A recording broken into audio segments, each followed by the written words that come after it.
Salut Coco, deuxième épisode qu'on enregistre ensemble et là, je suis ton client Coco et j'ai des problématiques pour être moi-même en entreprise. Comment, Coco, je peux être moi-même en entreprise? Qu'est-ce que tu me conseilles? Salut Julien, ravie de te retrouver pour ce deuxième épisode avec des questions toujours aussi pertinentes. Écoute, je vais répondre à ta question, mais je vais quand même recadrer quelque chose par rapport au coaching. Parce que en tant que coach, je ne vais pas te donner des conseils forcément. Donc je veux pas te dire Julien fais ci, fais ça, comme ça, de cette manière exactement. Là, tu vois, ça va fonctionner avec toi. Parce qu'on a des manières différentes de fonctionner. Et ça, c'est hyper important à comprendre et à intégrer, en fait. Et c'est pas pour rien qu'en fait, on va prendre plein de conseils partout, mais on en applique zéro. On vient le retwister en fait pour faire quelque chose qui est un peu plus cohérent avec nous parce que on est allergique aux conseils en vrai. Donc je voulais reclarifier ça. Je ne suis pas dans une posture de conseil. Par contre, je vais t'amener à à comprendre ton mode de fonctionnement. Et donc, à ta question, comment être moi-même en entreprise, ça va commencer par déjà comprendre mon mode de fonctionnement. Pour moi, c'est la base. Comprendre mon mode de fonctionnement, accepter mon fonctionnement euh, et euh, et dissocier ma valeur de ce fonctionnement-là.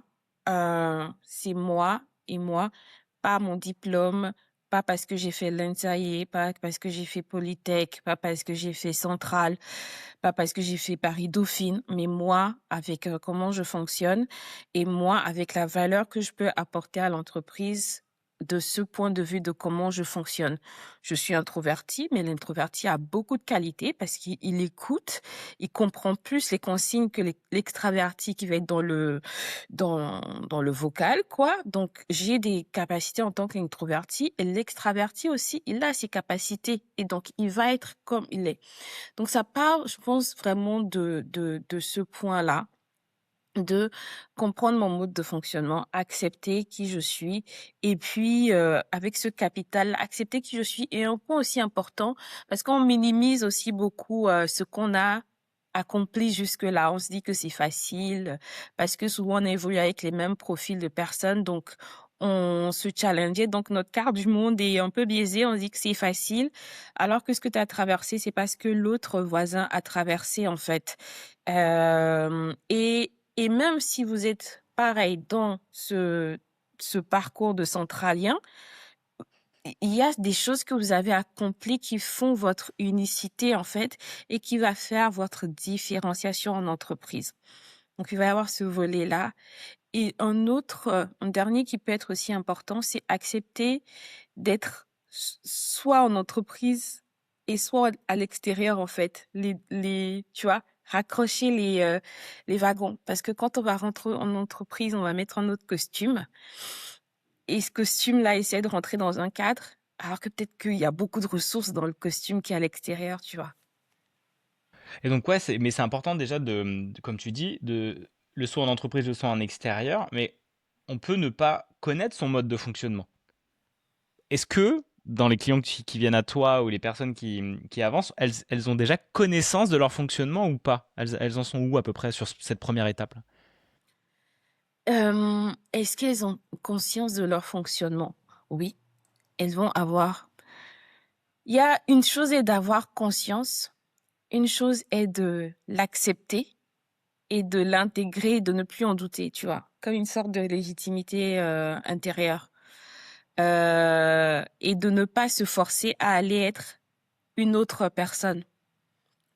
Donc, c'est venir asseoir cette légitimité-là et de se dire, c'est OK, en fait. Avec ce bagage-là, tu peux avancer en étant en cohérence avec qui tu es au lieu d'aller chercher toujours des solutions à l'extérieur.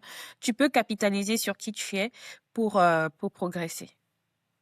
Mais est-ce que les personnes, elles se rendent compte de justement de leur fonctionnement et surtout des zones grises ou sombres de leur fonctionnement qui sont en fait à valoriser ou peut-être qu'elles ont mis de côté, tu vois, parce que ah, c'est pas bien accepté dans l'entreprise alors qu'en fait ça pourrait vraiment l'être, tu vois. Non, je comprends ta question. Ils vont pas avoir, et ça va faire partie du travail, en fait, d'accompagnement, de coaching, de revenir mettre de la lumière, sur ces fonctionnements-là, sur ces valeurs-là, parce que on les a, mais on n'a pas appris à les nommer, par exemple. Donc moi, je peux avoir j'ai une valeur excellence qui va être très forte, heu dans une entreprise où c'est pas vraiment ça qui est plébiscité, je vais avoir une dissonance, en fait. Mais je vais pas savoir ce qui est en train de se passer, à l'intérieur de moi. Je sais juste que je suis frustrée, je suis en colère, les choses sont pas bien faites, c'est pas rigoureux, c'est pas cadré et ça me saoule, mais je ne sais pas, pourquoi. Et donc ça va être aussi faire partie de l'accompagnement qui est de venir dire: «Bah, là, dans ce que tu m'as partagé, je note une valeur d'excellence. Comment est-ce que ça résonne pour toi? Est-ce que c'est ça qui cause la tension là que tu as dans cette situation?»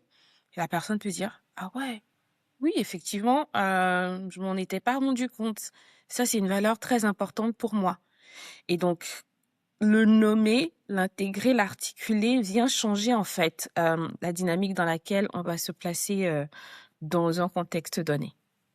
Donc effectivement, reconnaître que moi dans mon entreprise, si j'ai des tensions, des frustrations, j'ai envie que ça bouge et que ça évolue, que ça accélère, j'ai plein d'émotions. Je viens de voir, je vois tes posts, je vois cette vidéo, je viens de voir parce que j'ai besoin de comprendre pourquoi je vis ces émotions parce que j'ai peut-être pas toujours la clarté dessus. Là, tu me dis, je pense que le cadre dans lequel tu es entrepreneurial n'a pas l'excellence que tu demandes. Qu'est-ce que je fais, moi, qui a une grande valeur d'excellence quand je suis dans une entreprise qui en manque terriblement, tu vois? Déjà, je veux pas dire, je veux pas poser de diagnostic. Je pense que ceci, cela. C'est à chaque fois dans l'accompagnement, la personne de conscientiser, en fait. Parce que la personne conscientise et va aller puiser dans ses ressources. À partir de là où tu l'as conscientisé, OK, qu'est-ce que tu veux à faire avec cette nouvelle information que tu as? En fait, mon accompagnement, et c'est à chaque fois redonner, je peux dire, responsabilisation. Je sais qu'on est dans un système, certes, mais peut-être que c'est amener un certain niveau de conscience et de responsabilisation à la personne. Maintenant que tu sais, qu'est-ce que tu veux faire? Comment tu peux le faire? Hem Et donc continuer à explorer avec la personne quelles sont les options qui se présentent à lui. En fait, laisser de la place à la personne pour qu'il s'exprime parce que il ou elle d'ailleurs, on s'autorise à être dans l'erreur parce que, on n'a pas d'espace pour s'exprimer, pour dire: «Moi, je veux faire ci comme ça. Moi, je pense que c'est peut-être comme ça.» Donc juste avoir cet espace-là pour dire: «Je pense que ça peut être quelque chose comme ça.» Si la personne prend conscience de cette valeur d'excellence et que c'est pas le cas dans l'entreprise, peut-être que lui, il a envie de faire bouger une ligne. Peut-être juste une petite ligne, tu vois? Mais il va se dire: «Oh non, j'ai pas le droit, c'est pas bon, machin.» Et peut-être qu'il y a une attente aussi de la hiérarchie qui a besoin d'avoir cette ligne qui bouge. Mais comme on se donne pas l'autorisation, on préfère être dans la posture de: «Non, je veux pas faire de vagues», ben, on va pas faire. Pourtant on a cette frustration. Donc si je me dis, bah, je bouge cette ligne-là, je propose un cadre, plus de documentation, plus de structure, bah, peut-être que ça fait souffler. Et donc, va faire cette proposition-là, ou en tout cas, si c'est ce que tu ressens, et la personne va se sentir encouragée en plus. Ah tiens, peut-être qu'il y a un intérêt, je vais le faire, et va tester si ça marche ou pas, en fait. Toujours en cohérence et en synergie avec la hiérarchie. Aussi fluidifier une certaine communication, tu vois. Je propose qu'on fasse ça, qu'est-ce que vous en pensez? Donc c'est aussi ça, en fait, redonner un peu un contexte de responsabilisation. C'est chouette parce que en fait, ça autorise déjà, quand on est avec toi, à exprimer ce qui ne va pas, alors que ça serait challengeant, même trop challengeant à le dire dans l'entreprise déjà. Et peut-être il n'y a même pas du tout le cadre pour la communication, pour l'expression, pour l'échange sans avoir des problèmes par la suite. Donc avec toi, ok, on s'autorise, on exprime, on voit, on en fait une réalité. Et on peut prendre la responsabilité de dire, ok, je vais faire un peu bouger la ligne. Et là, tu conseilles aussi, genre, comment faire bouger les lignes par étapes? Est-ce que tu en soutiens, toi, quand tu me suis, imagine, sur ton programme de plusieurs séances, tu me suis et tu m'aides à faire les bouger les lignes au fur et à mesure et à m'ajuster quand j'ai des challenges par rapport à ces frontières à bouger? Oui, en fait, c'est un parcours, c'est un long parcours de 6 mois, en fait. Donc on va se voir toutes les 3 semaines, déjà. Donc à la fin d'une session, il y a une action, un défi, donc on n'aime pas le terme défi, mais un challenge, un gentil challenge, un dérangement utile ou une nouvelle routine que je te propose d'aller tester ou que tu choisis en fait toi-même de tester. Ah, moi, je le sens comme ça, je veux bien le voir. Donc, je vais te demander avec, si tu le fais, avec qui est-ce que tu peux célébrer ça? Donc, dans ton cercle de confiance. Donc, avec quelqu'un que tu peux célébrer ça et tu sais que dans 3 semaines, on a encore une session. Donc, il y a un soutien qui est là en fait, qui te porte. Donc, tu sais que dans 3 semaines, je vais revenir, je vais partager, je vais dire ça n'a pas marché. On va aller comprendre pourquoi ça n'a pas marché. On va aller chercher. Tu vas aller chercher d'autres solutions, aller voir d'autres ressources que tu as pour avancer en fait. Et souvent c'est un petit déclic qui change beaucoup de choses. Ce ouais, je pense que le terme autorisation est un terme très juste en fait. Se donner l'autorisation de prendre sa place. T'en parlais dans le Ouais. premier épisode, hein, beaucoup prendre sa place, s'autoriser, exprimer, faire bouger le cadre, sortir de la hiérarchie trop étriquée qu'on peut ressentir dans nos parcours de vie, l'enfance et compagnie. Et en fait, est-ce que c'est un peu comme aussi des points de sauvegarde quand les personnes savent que dans 3 semaines ils peuvent échanger avec toi, t'es une personne ressource, tu fais partie de ce cercle de confiance dont tu parlais aussi dans le premier épisode, Mm. d'avoir ah ouais, ça, j'ai du soutien dans ma traversée professionnelle. Tu te sens comme ça que tes clients ils te parlent, enfin ils se sentent comme ça avec toi? Oui, oui, oui, oui. Le fait d'avoir du soutien, c'est quelque chose qui est important pour eux et et d'ailleurs, c'est quelque chose que je comprends. On peut f une séance, mais le fait de se dire: «Oui, dans 3 semaines, je rentre, je revois la personne», c'est sécurisant, c'est soutenant. On sait que, on est porté, par une autre personne qui est dans l'arène avec nous et qui nous voit aussi tels qu'on est. T'as senti du soutien toi dans tes évolutions professionnelles?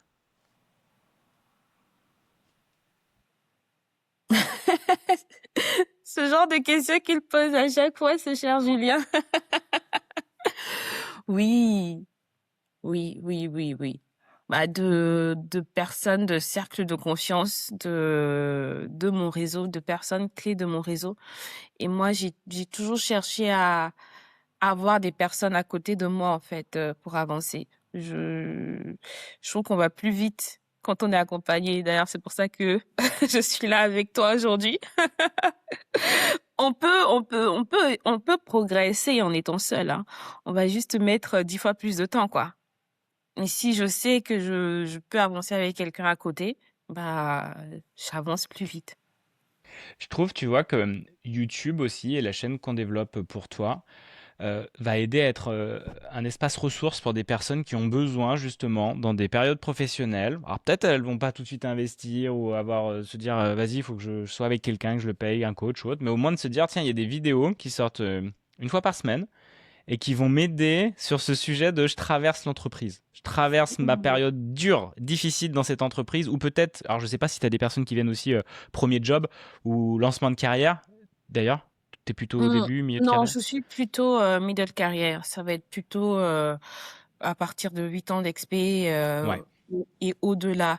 Là où ça peut être, d'ailleurs c'est en fait, c'est plus des profils experts, managers comme, non managers comme managers d'ailleurs, qui, ont évolué beaucoup dans la technique, et qui se rendent compte que, bah, à un moment donné, j'ai besoin d'aller chercher d'autres choses, des soft skills, mon intelligence émotionnelle, et puis me connaître, quoi. Franchement, moi, c'est me connaître, c'est salvateur pour moi.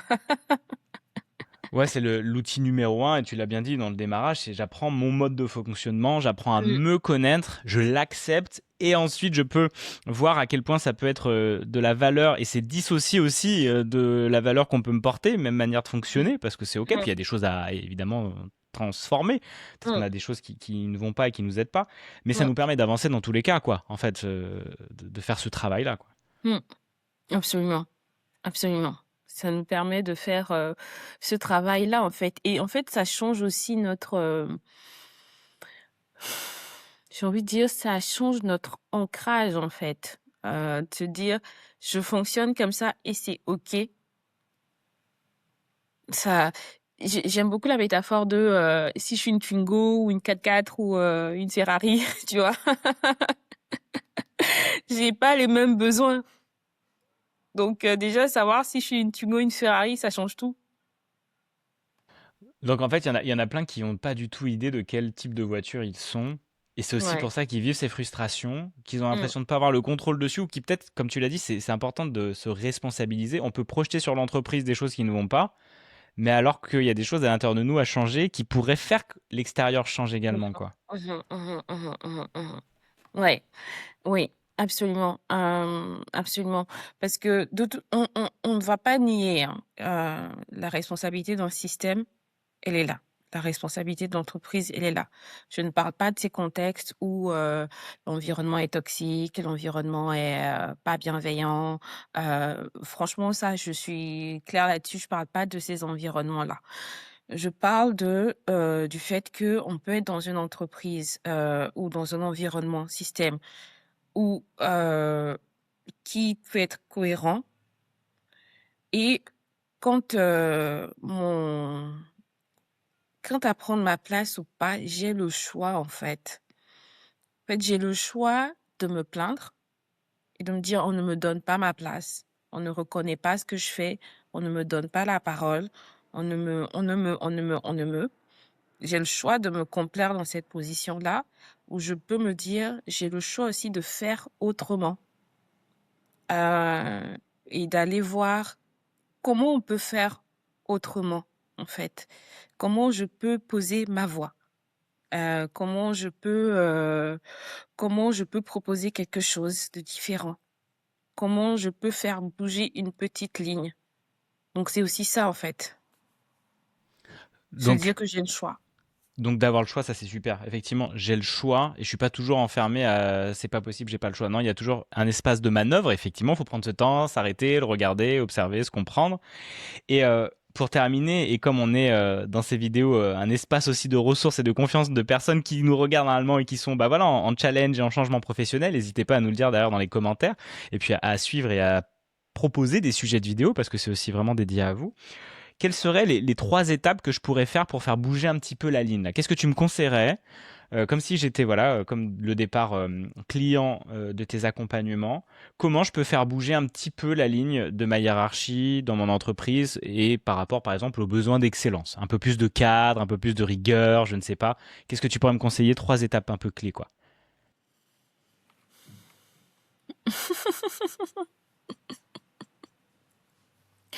Verbaliser ton besoin déjà, partir du constat. Je vois qu'il y a ça, ça, ça, ça, ça qui fonctionne pas. Je propose de faire différemment. Oser aller proposer ça en se disant: «Ouais, je pense que ça peut contribuer, à ce que ça progresse différemment». Oser aller proposer ça et puis, bah, le faire quoi. Tester. Tester, et ça veut dire quoi verbaliser mon besoin? Donc je le fais pour moi, je l'écris, et ensuite je vais le verbaliser, je vais oser le verbaliser à quelqu'un et je vais voir qui dans ma hiérarchie, la personne, enfin qu'est-ce que tu conseillerais par rapport à la personne à aller voir parce que c'est peut-être des fois un peu flou, tu vois? Bah, ça, c'est à la personne de savoir. Je ne connais pas son écosystème de fonctionnement. C'est pour ça que je parle beaucoup de responsabilisation, en fait. C'est le client qui sait. C'est le client qui sait où il veut aller, c'est le client qui sait qui peut être, personne ressource pour elle, c'est le client qui sait comment ça fonctionne.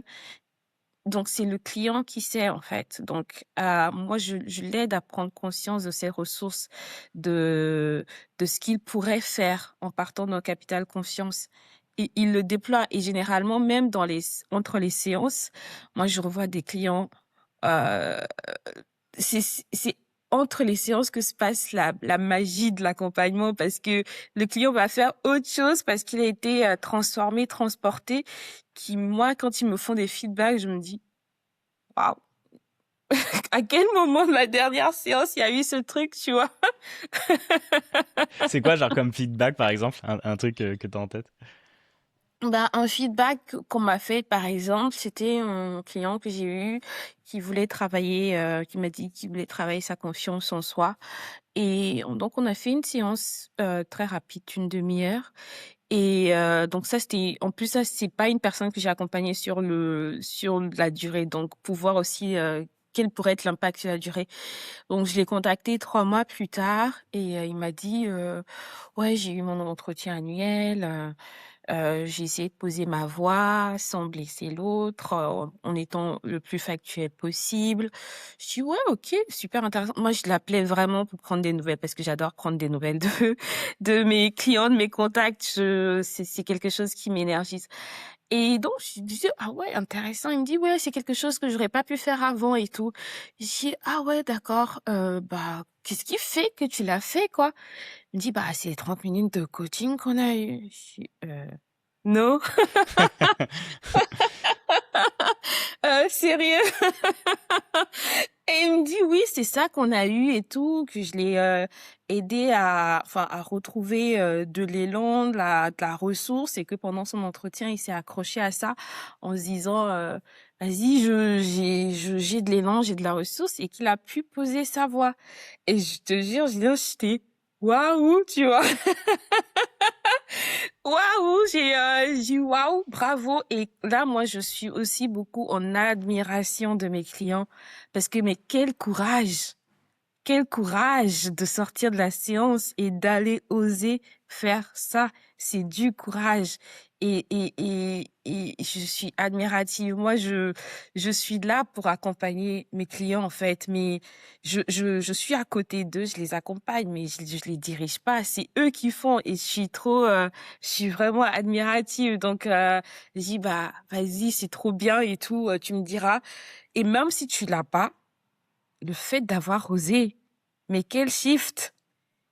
Et d'avoir tenu et C'est vrai, d'être hein, allé ouais. au bout, quel shift!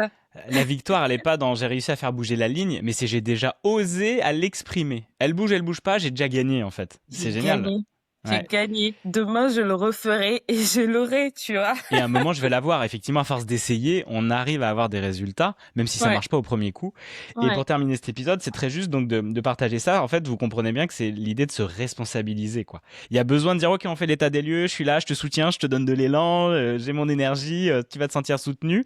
Mais il va falloir que tu fasses l'action, Mmh, en fait, parce que c'est là où elle se passe la transformation. Il y a que mmh, toi qui mmh, peux le faire. Et effectivement, le coach, il est là pour mettre le feu, quoi. mmh, Et vas-y, quoi, mmh, lance la fusée maintenant que tu peux y aller, quoi. Tu te vois mmh, et t'as senti l'énergie quand on a parlé ensemble. Bah, essaye d'incarner ça face à ton responsable, ton manager, les personnes ressources dans l'entreprise qui pourraient faire bouger la ligne avec toi, quoi. mmh, mmh, mmh.